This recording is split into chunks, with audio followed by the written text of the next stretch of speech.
여러분 저는 마스크를 좀 벗어도 될까요? 그래요? 네, 알겠습니다.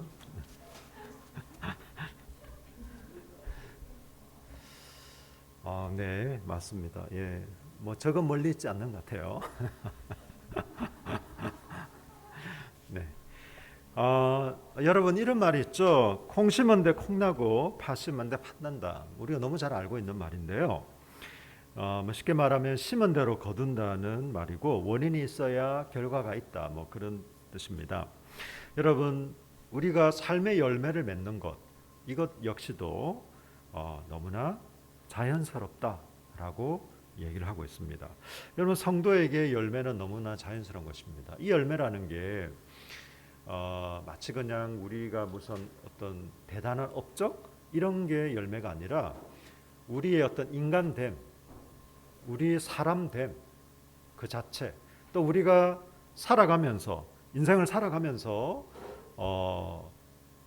우리의 어떤 삶의 자연스러운 그 삶의 결과로 이루어지는 모든 것들이 열매라고 볼 수 있습니다. 물론 1차적으로는 우리의 성품이죠. 그 사람의 사람됨, 성품. 네. 그리고 우리 인생을 살아가면서 또 이제 드러나고 나타나게 되는 그 모든 결과물들이 열매라고 할 수 있을 것입니다. 여러분 그래서 이 성도에게 열매는 너무나 자연스럽고 또 반드시 있어야 할 것인데요. 또 한편으로 이 열매는 그냥 가만히 앉아 있는다고 해서 그건 뭐 성도에게 열매는 자연스러운 것이니 나는 그냥 아무것도 하지 않고 가만히 있겠습니다 라고 한다고 해서 맺혀지는 것은 아닙니다. 예를 들면요, 어느 분이 굉장히 맛있게 음식을 준비했어요. 뭐 이것저것 요리도 많이 하고 맛있게 준비해 놨는데 그렇게 우리가 이제 그 손님으로 초청 받았으면 우리가 먹으면 되잖아요. 먹으면 되는데 나는 먹는 수고를 하지 않겠다.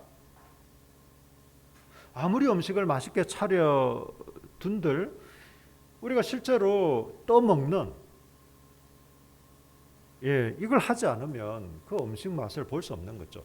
이걸 뭐 수고라고 하겠습니까? 내가 숟가락으로 밥을 혹은 젓가락으로 음식을 내 입속에 넣는 내가 노력과 놀라운 이 수고를 했다.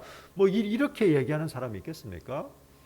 아닌 거죠. 음식을 맛있게 준비해 놨기 때문에 그냥 먹은 겁니다. 그런 것처럼 우리가 맺게 되는 삶의 열매도 하나님께서 우리에게 주시는 것이에요.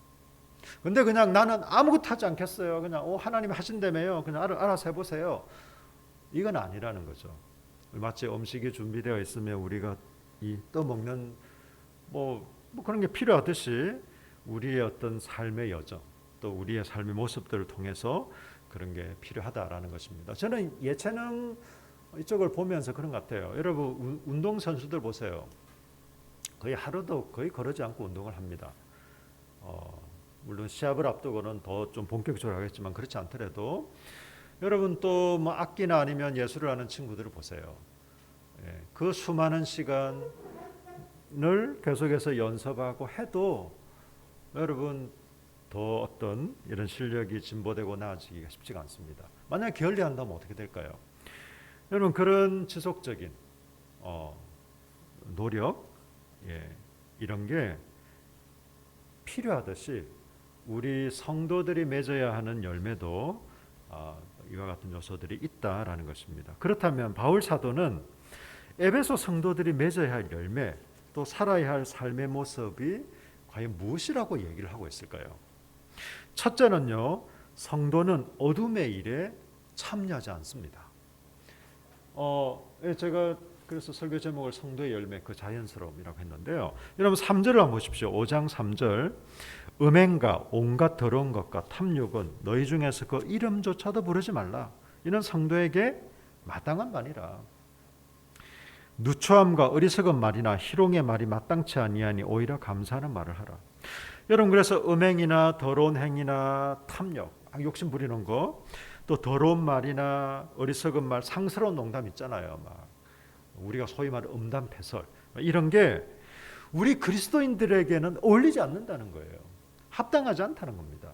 참여하지 말라는 겁니다. 왜요? 이런 우리에게 맞지 않으니까. 여러분, 근데 여러분 우리가 이렇게 생활하다 보면요, 우리의 시대 상황은 어떻습니까? 우리의 시대의 상황은요, 여러분 친구들끼리 혹은 그냥 이렇게 사회에서 사람들 막 얘기할 때 보면 음란패설이 굉장히 재밌어합니다. 예, 어떤 경우는 막 굉장히 그 대화가 아주 활기를 띠기도 하고. 여러분 우리 학생들 이제 규빈이가 올해 중학교 들어갔는데 너무 재밌어해서 참 감사한 것 같아요. 근데 여러분 학생들이 제가 한 번씩 중학교나 고등학교를 가끔 지나갈 때가 있는데 무서워요. 특히 여자애들도 장난 아닙니다. 욕을 하는데 굉장히 창의적인 욕들을 해요. 창의성도 있고 조금 막 무서워지기도 하고, 쟤네들이 욕을 섞지 않고 대화가 가능할까? 뭐 이런 생각도 듭니다.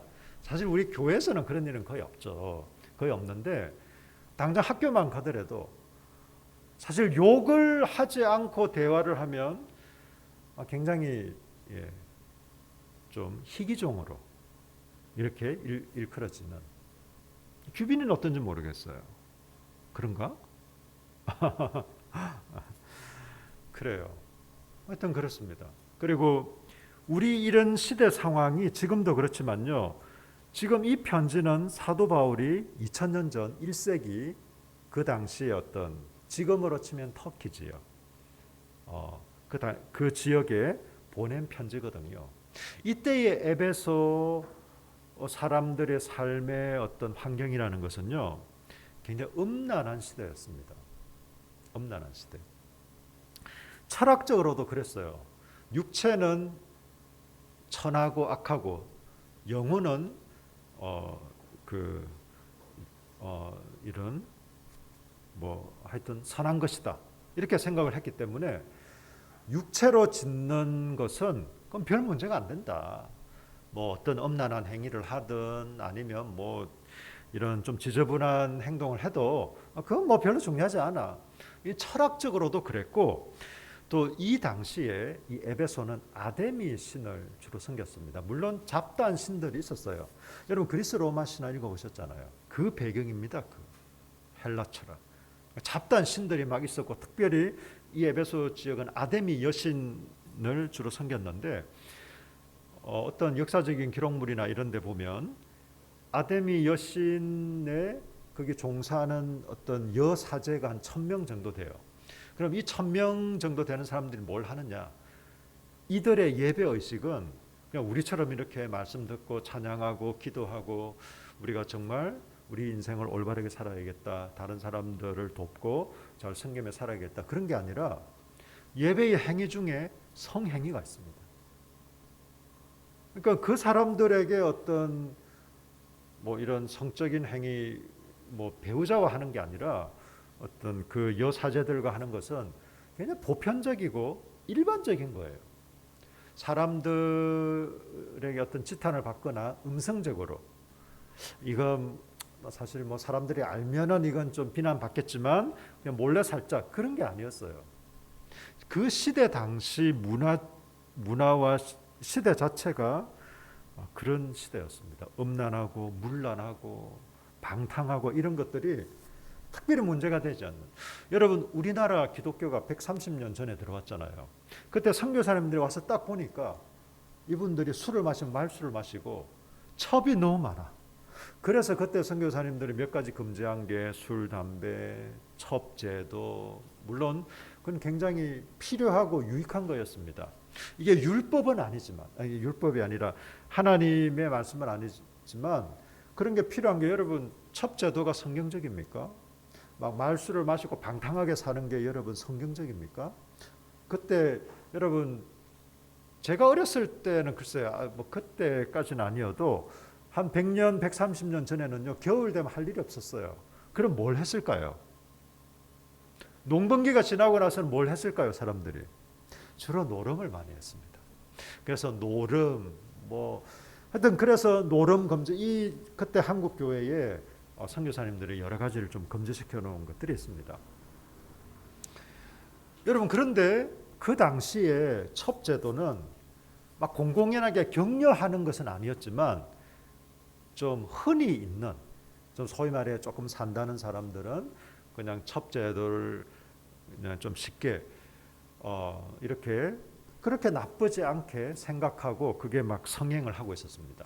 2000년 전 이 당시 지금의 어떤 터키 지역의 터키 지역인 이 에베소 지역은요, 그거보다 훨씬 더 심했다고 보시면 돼요. 그런 상황에 있는 그런 그 사회와 문화 속에 살고 있는 사람들이 이제 그리스도인이 되었어요. 예수님을 믿고 하나님의 자녀가 되었습니다. 그리고 사도 바울이 그들에게 얘기하는 거예요. 일반 사회에서는, 너희들이 좀 살고 있는 사회에서는 너희들이 어떤 엄란한 행위를 하건 좀 방탕하고 문란해도 그게 크게 문제가 되지 않고 도덕적으로 지탄받지 않을 수 있다. 그러나 하나님의 자녀들인 너희에게는 그러면 안 된다라는 것이에요. 너희에게는 그런 것이 합당하지 않다. 왜? 우리는 그리스도인이니까. 단지 그냥 우리가 윤리적으로 착하게 살자 이게 아니에요.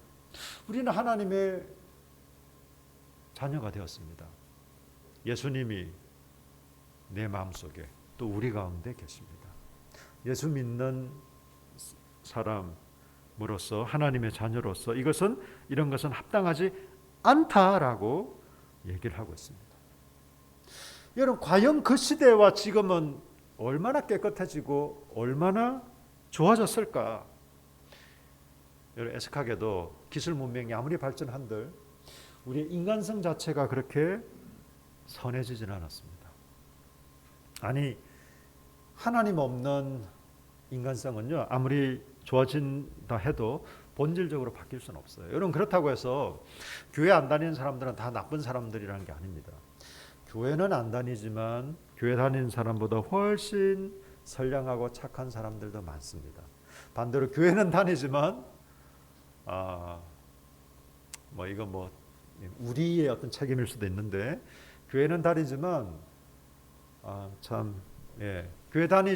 교회 안 다니는 사람보다 더 못한 어떤 성품이나 삶의 모습을 가지고 있는 경우도 얼마든지 있습니다. 저는 단지 그런 단순 비교를 하는 것이 아니라, 우리가 하나님의 자녀가 되었다면 우리 속에 성령께서 일하시고 우리를 이제 새롭게 하셨기 때문에 우리는 이제는 이런 삶의 방식이 합당하지 않다는 거예요. 여러분, 사람들은 그것을 당연하다고 생각하는지도 모르겠어요. 그 정도쯤은 괜찮아. 그 정도를 가지고 뭘 그래? 야동 정도야 껌이지 뭐. 이렇게 얘기할런지 모르겠어요. 그렇지만 우리는 그것을 받아들이지 않는 거예요. 우리는 음란한 삶의 모습을, 우리는 문란한 삶을 받아들이지 않는 겁니다. 왜? 세상 사람들이 괜찮아, 그 정도나 원래 다 그런 거지 뭐 라고 얘기할지라도, 우리 그리스도인들은 우리 그리스도인다운 삶의 방식과 모습이 있기 때문에 그렇습니다. 여러분, 근데 사도 바울은 조금 심각해 보이는 얘기를 합니다. 여러분, 5절을 같이 한번 읽을까요? 5장 5절입니다. 시작. 너희도 정녕 이것을 알거니와 음행하는 자나 더러운 자나 탐하는 자 곧 우상 숭배자는 다 그리스도와 하나님의 나라에서 기업을 얻지 못하리니. 여러분, 이때 기업을 얻지 못한다라는 것은요, 너희들 천국 가면 아파트 평수가 조금 좁아질 수 있다, 내지는 주식을 많이 보유하지 못할 수 있다, 이런 말이 아니에요. 여기서 성경에서 말하는 기업, 상속은 하나님 나라를 받는 것, 다시 말해 구원, 영생, 똑같은 말입니다. 구원 얻지 못한다는 말이에요. 어떤 사람들요, 음행하는 자나 더러운 자나 탐하는 자. 목사님, 그러면 저 나쁜 생각했는데요, 저 어쩌다가 실수했는데요, 저 욕심 많이 부렸는데요, 그럼 저는 구원받지 못하겠네요. 그럼 누가 과연 구원받을 수 있을까요? 그 말은 아니고, 지속적으로 이런 삶의 방식을 가진다면 그 사람은 하나님 나라에 없을 겁니다. 여러분, 제가 이 말씀을 드린다고 해서 우리 행위로 구원 얻는다는 게 아니에요. 나의 어떤 정결하고 깨끗한 행위로 삶으로 구원 얻는다는 말이 아니라 그래서 제가 성도의 열매 그 자연스러움이라고 했습니다. 우리가 실수하고 연약할 때도 있고 또는 뭐 죄를 지어도 된다는 게 아니라 죄악 가운데 있을 때도 있습니다. 그렇지만 우리가 지속적으로 계속해서 이런 음행, 탐욕, 막 문란 이런 가운데 우리가 살아간다면 여러분 그 사람 속에는 사실은 예수 그리스도의 생명이 없다라고 성경은 얘기를 하고 있는 것입니다. 여러분 사람들은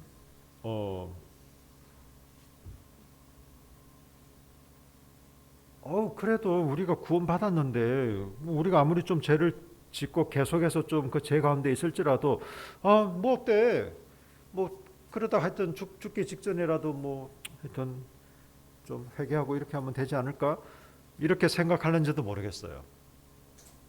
우리가 그것을 뭐 정확하게 어떻게 얘기하기 힘들지만 여러분 그렇지만 기억하십시오. 음행과 더러운 것과 탐욕을 부리는 자, 이 사람들을 우상 숭배자라고 얘기합니다. 그들이 스스로 자신을 나는 그리스도인이다라고 얘기할는지는 모르겠습니다. 그럴지라도 그들이 아무리 자기들이 굳은 신념을 갖고 목소리를 높여서 주장할지라도 하나님 나라에서 기업을 누릴 수 없다라고 사도 바울은 경고하고 있습니다. 여러분 신학이라는 이름으로 예정론이라는 이름으로 여러분 이 하나님의 경고를 무시하지 마시기를 바랍니다. 여러분 신학은 하나님에 관한 학문이지만 신학은 사람들이 만들어낸 겁니다. 그 말은요 오류가 있을 수 있다는 거예요. 제가 신학을 강조하는 교단에 속해 있습니다. 나름대로 공부도 열심히 했는데 제가 그걸 무시하는 게 아니라 정말 아름다운 좋은 우리 신학적인 전통들이 있지만 그건 한편으로 사람이 연구하고 성경을 체계하고 우리 사람의 논리가 분명 들어 있습니다. 좀 기억하셔야 됩니다. 두 번째는요. 8절을 보십시오. 대조가 나옵니다. 너희가 전에는 어둠이었던 어둠이더니 이제는 주 안에서 빛이라 빛의 자녀들처럼 행하라. 여러분 너희가 전에는 뭐였다고요? 어둠이래요. 여러분 전에는 여러분 이 사도 바울이 이런 표현들이 여러분 저는 참 멋진 것 같아요. 사실 이거는 좀 그 언유법이지 않습니까? 우리가 어둠입니까? 시라 네가 어둠이야. 빛이야. 이 말은 우리가 전에는 어둠 가운데 살았다. 하나님 없이 이렇게 방탕하고 음란하고 문란하고 그냥 자기 욕구대로 자기 살고 싶은 대로 마음 내키는 대로 뭐 그렇게 살았다. 이런 뜻을 전에는 어둠이다 이렇게 얘기를 하는 겁니다.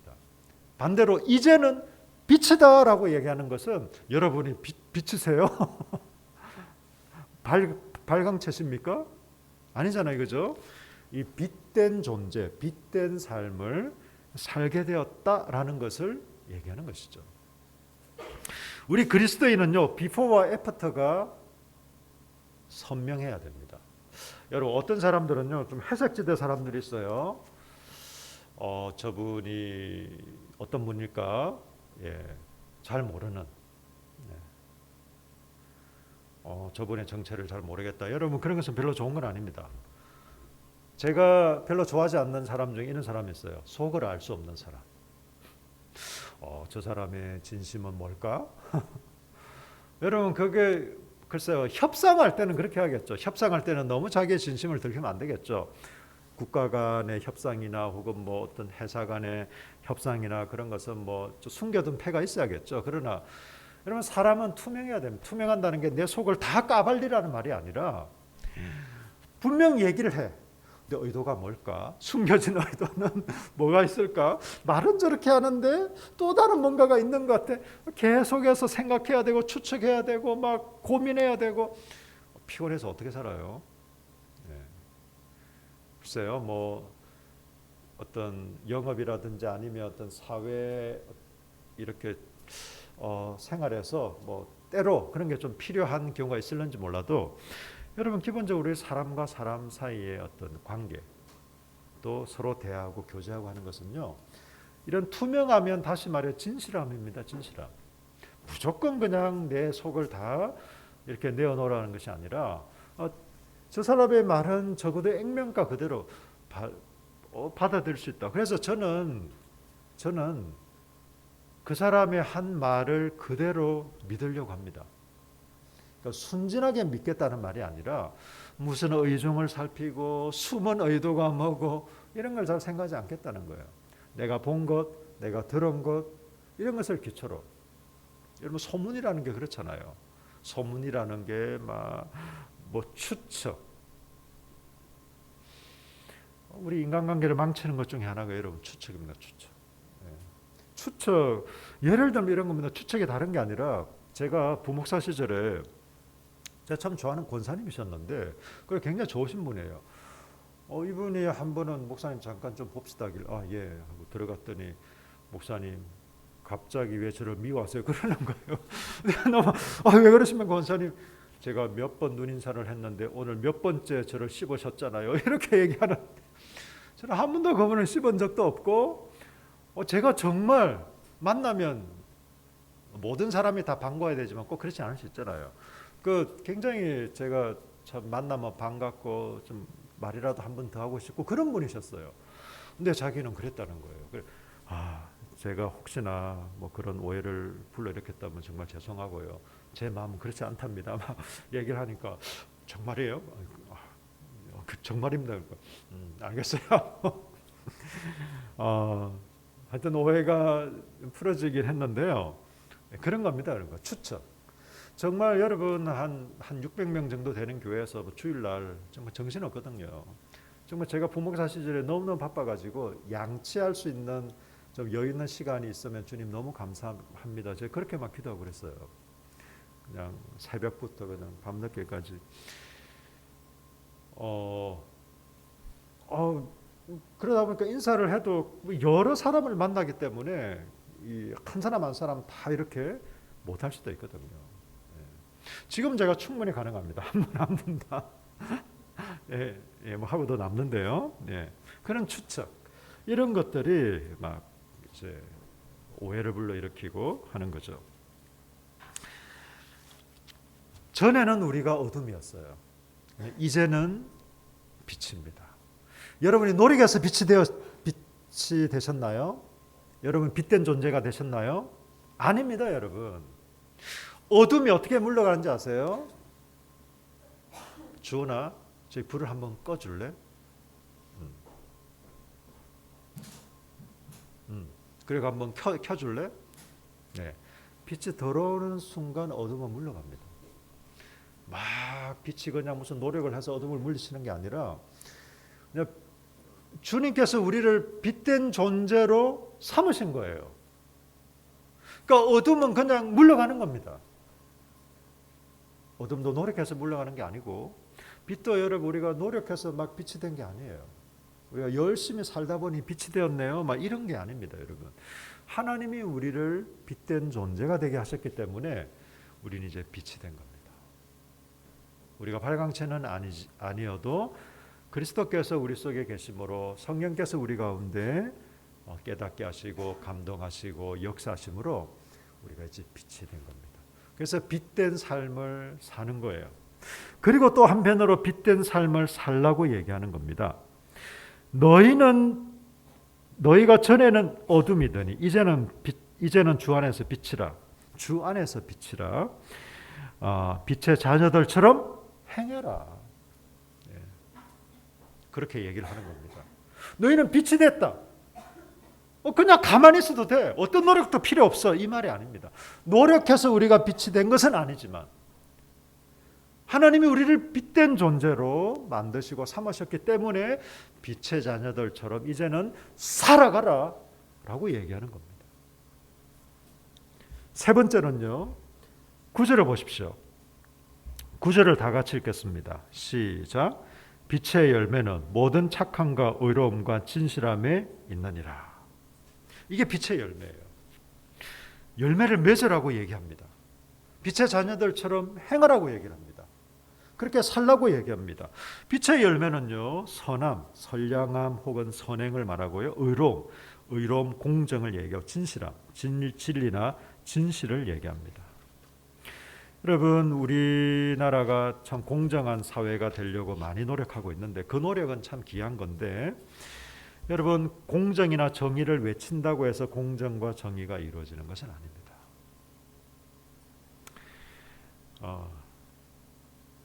공정과 정의, 선함과 의로움과 진실함. 예. 여러분, 저는 꼭 정치 얘기를 하려는 게 아니에요. 뭐 보수건 진보든 뭐 다 제가 볼 때 그냥 거기서 거긴데, 이상은 높아요. 이상은 공정하려고 하고 올바르게 분배하려고 하고 살려고 하지만 우리의 내면과 인간성, 또 우리의 존재 자체가 그렇지 못합니다. 여러분, 사람은 탐욕적인 존재입니다. 음란과 탐욕과 문란을 좋아하는 존재입니다. 우리가 아무리 말로 이상으로 공정과 정의를 외쳐도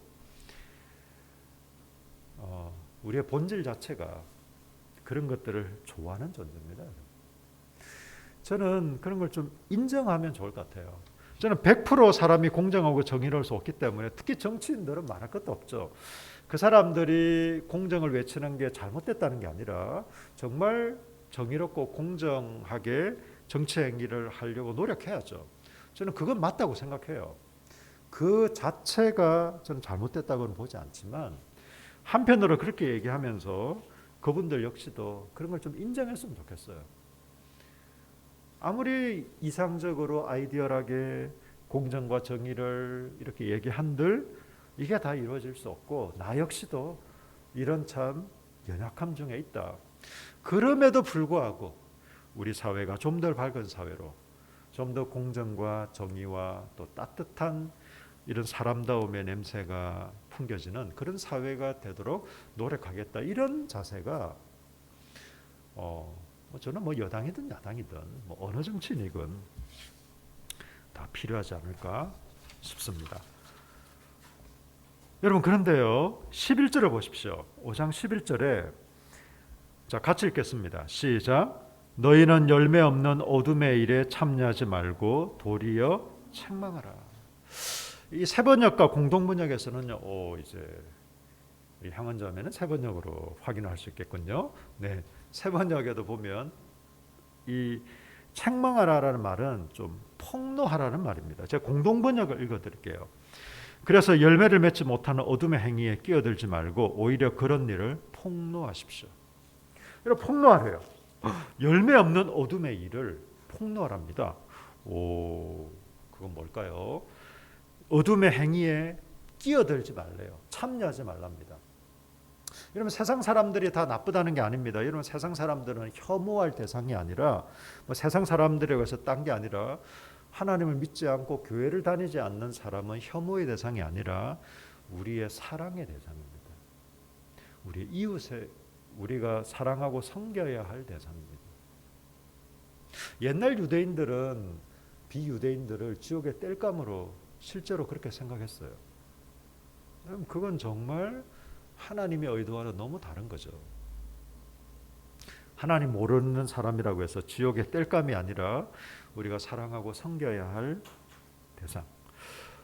그렇지만 그럼에도 불구하고 하나님 없이 살아가는 어둠 가운데 살아가고 있는 그 사람들의 삶의 방식에 끼어들지 말라는 거예요. 그 사람들하고 아예 섞여 살지 말라는 말이 아닙니다. 그럼 우리는 뭐 살 데가 없겠네요. 저기 그냥 화성에 가서 살든지 뭐.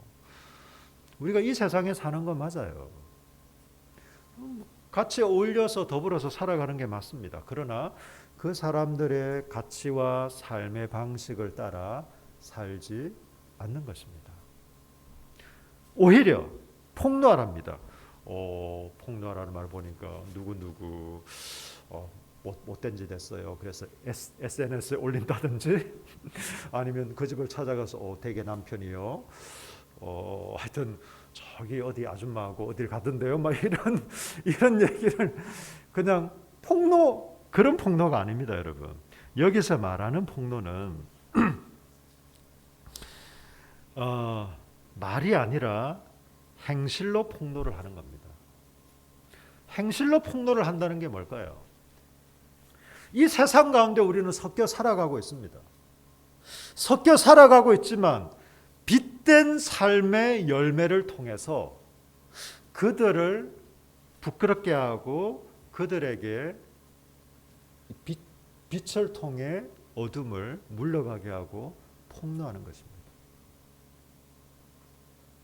여러분, 예를 들면 이런 거예요. 사람들은요, 3, 4, 5 모이면 뭐 술을 드시는 것도 아닌데 안주로 주로 많이 좀 험담을 합니다. 보통 씹는다 그러죠. 예. 험담, 누구누구는 그래, 누구누구는 이래, 예. 여러분, 만약에 그럴 때 우리가 끼어있으면 어떻게 할까요? 난 이런 거 싫어! 이렇게 하고 딱 돌아서면 다시는 그렇게 그런데 어울리기가 쉽지 않을 거예요. 그렇다고 해서 나도 여기에 한 멤버라는 걸 보여줘야 돼서 맞장구 치면서 맞아 걔 진짜 이상한 애야, 쓰레기야 하면서 막 여러분, 그럴 때는요 그냥 잠자코 계셔보세요. 특별히 막 비난하고 이렇게 하기보다 좀 잠자코 좀 글쎄요, 한 번씩 그냥 호응은 모르겠지만 어쨌든 그러면서 그럼 알 거예요. 얘는 뒷담화를 별로 좋아하지 않는구나. 그냥 나 그런 거 싫어. 그런 거 우리 목사님이 나쁜 거라고 했어. 꼭 그렇게 얘기 안 하셔도. 네. 그럴 때 잘 참여하고 끼어들지 마시고 그러면서 오히려 다른 사람을 격려하고 세워준다고 해서 무조건 그냥 막 립스틱 서비스만 하라는 게 아니라 정말 그 사람의 장점, 좋은 점, 또 어떤 좋은 행동 이런 것들을 인정하고 격려해주는 그런 것을 통해 얘는 사람 막 험담하고 막 이렇게 친구 없을 때 우리끼리 막 뒷담화 이런 걸 별로 좋아하지 않고 오히려 그 사람 세워주고 이런 거 좋아하고 오히려 실제로 그 앞에 봤을 때는 좀 진심 어린 어떤 사랑의 조언도 하고 조금은 듣기 싫을 수 있지만 그래도 이런 말들도 하고 참 조금 다르다. 쟤는 왜 저렇게 살려고 할까? 이런 궁금증을 가지게 하는 좀 그런 겁니다, 여러분. 여기서 어둠의 일을 폭로하라는 것은 정말 막 지적질을 얘기하는 게 아니라 우리의 어떤 빛의 열매를 통해 우리의 행실을 통해 우리의 삶의 방식과 모습을 통해 그들에게 드러나게 하는 겁니다. 내가 이게 좀 문제가 있구나. 이렇게 살면 안 되겠구나. 예. 제 중학교 친구 중에 별명이 핏대가 있어요. 핏대. 걔는 무슨 막 싸우고 할 때 막 핏대가 너무 올라간다고 해가지고 제가 걔 중학교 때 정말 친한 친구였어요. 중학교 1, 2, 3학년을 같이 정말 친했는데요. 제가 대학교 가서 걔가 교회 다닌다는 사실을 알았습니다. 그때도 이미 교회를 다니고 있었고 놀라웠습니다. 어떻게 그렇게 거의 제 연극 배우 해도 될 만큼 저는 그것도 그렇지만 자기가 그리스도인이라는 얘기를 안 한 것도 그렇지만 걔가 왜 별명이 핏대였겠어요?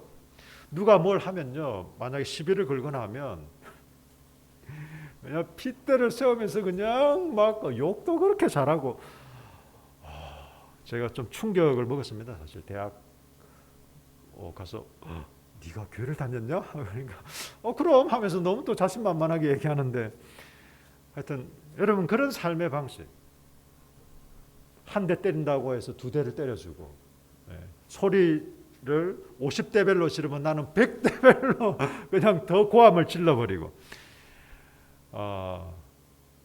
이런 삶의 방식은요 어둠에 속한 겁니다. 오히려 우리가 폭로되는 거예요. 오히려 폭로되는 거. 그렇지 않습니다, 여러분. 그리스도인들이 그냥 무조건 생각 없이 바보처럼 살라는 말이 아니라 우리 지혜롭게 또 뭐 일부러 무시당할 필요는 없지만 이런 열매 없는 어둠의 일을 폭로하는 것입니다. 여러분, 하나님은 저와 여러분을 빛된 존재로 삼으시고 만드셨습니다. 그래서 여러분은 빛입니다. 여러분이 완벽해서 빛이 아니에요. 여러분이 나이스한 분들이기 때문에 빛이 아닙니다. 여러분이 뭐 아주 그냥 인싸들이기 때문에 빛이라는 게 아닙니다. 우리를 사랑하신 하나님, 저와 여러분을 위해 죽으시고 부활하신 우리 주 예수님의 그 사랑, 우리를 죄악 가운데서 불러내셔서 하나님의 자녀 삼아주신 하나님의 그 놀라운 사랑으로 우리가 때로 부족한 모습도 있고 또 사회적으로 봤을 때도 뭐 딱히 대단한 사람들이 아닐지라도 저와 여러분은 하나님의 말할 수 없는 은혜와 사랑을 받은 빛된 존재들인 것입니다.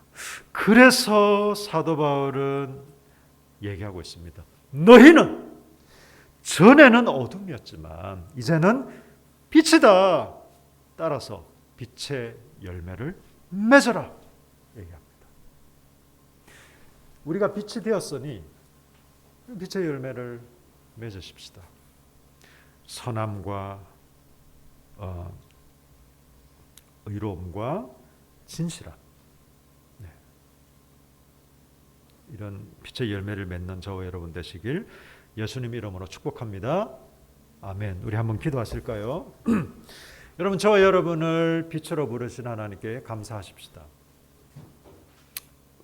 저는 건성으로 감사하기를 원치 않고 좀 진정성 있게 진실되게 감사하십시다. 그리고 우리가 빛의 열매를 맺음으로 열매 없는 어둠의 일에 참여해 있는 그 가운데 살아가고 있는 우리 사랑하는 친구들, 가족, 이웃들의 삶을 폭로합시다. 지적질의 폭로가 아니라 우리의 삶의 모습, 구체적인 말과 행동, 우리의 삶의 방식과 모습을 통해 폭로하십시다.